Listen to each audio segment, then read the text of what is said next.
আসসালামু আলাইকুম। আজ একটি গুরুত্বপূর্ণ কাজ ধানের আলচি থেকে ধান বের করা। ধানের আলচি মূলত ধান ঝাড়ার পরে যে পলগুলো থাকে এবং পলের ভিতরে কিছু ধান থাকে সেগুলোকে পল এবং ধান আলাদা করা।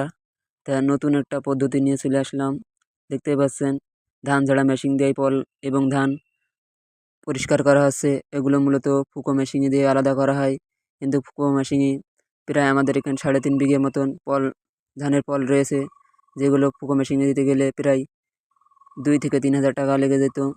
যার কারণে ফুকোই না দিয়ে আমাদের যেহেতু মেশিন রয়েছে সেই মেশিনের ভিতরে দিয়েই পরিষ্কার করার চেষ্টা করছি। ৩ হাজার টাকার কাজ ৩০ মিনিটে হয়ে যাচ্ছে খুব অল্প সময়ে। আমাদের মেশিনটি মূলত মোটর সিস্টেমের, যার কারণে মোটরেই চলছে এবং আমি নিচ দিয়ে পলগুলো গুঁজে দিচ্ছি এবং পল এবং ধান আলাদা হয়ে যাচ্ছে। এভাবে প্রায় প্রতি পলই দুবার করে দিলে আর একটি ধানও থাকবে না, ধান সব ঝরে যাচ্ছে। পলগুলো একটু রোদে দিয়ে শুকালে সবচেয়ে ভালো হয়। গতকাল রাতে বৃষ্টি হওয়ার কারণে পলগুলো একটু ভিজে যেয়ে গেছে, যার কারণে একটু বেশি বেশি বেড়েই যাচ্ছে।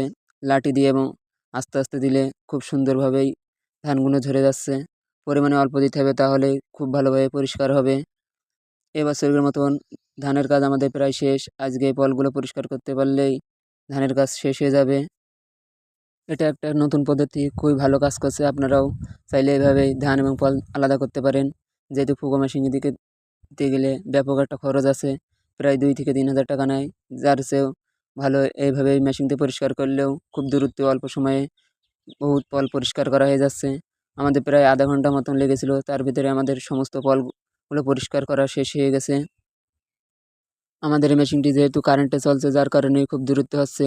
আগে এই মেশিনগুলো পায়ে চালানো হতো, পায়ে চালাতে গেলে অনেক কষ্ট হতো, কিন্তু এখন মোটর সিস্টেম হওয়ায় খুব তাড়াতাড়ি কাজ করা সম্ভব হয়।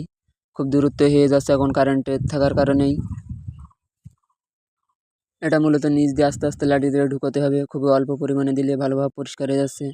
এপাশে দেখতে পাচ্ছেন এই গাদা সব পরিষ্কার হয়ে গেছে কিছুক্ষণের ভিতরেই। ধান আর একটিও নেই, ধান সব ঝরে গেছে এবং নিচের ধানগুলো পরে বাতাস দিয়ে উড়িয়ে নিতে হবে। এপাশে